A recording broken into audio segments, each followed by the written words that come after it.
Die verbruikerswaarderaamwerk is 'n model wat verduidelik hoe verbruikers besluite neem en waarde uit produkte en dienste put. Dit beklemtoon die faktore wat verbruikersgedrag en hul interaksies beïnvloed om algehele waarde te skep.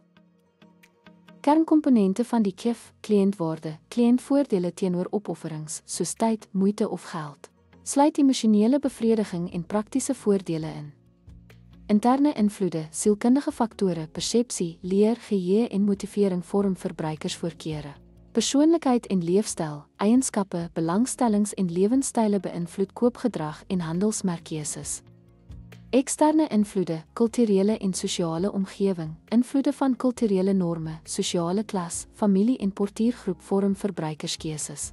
Markinvloede, bemarking, advertensies en handelsmerkposisionering vorm persepsies.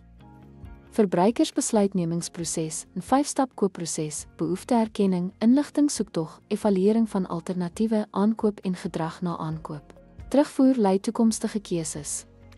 Situasionele invloede, faktore soos tydsbeperkings, fisiese omgewing en aankoopkonteks beïnvloed verbruikersgedrag in spesifieke situasies. Die belangrikheid van KIF-komponente help besighede om te verstaan wat verbruikerstevredenheid en lojaliteit dryf. Verskaf insigte vir die skep van pasgemaakte bemarkingsstrategieë wat ooreenstem met verbruikersbehoeftes. Beklemtoon die dinamiese interaksie tussen interne, eksterne en situasionele faktore in die vorming van verbruikersgedrag.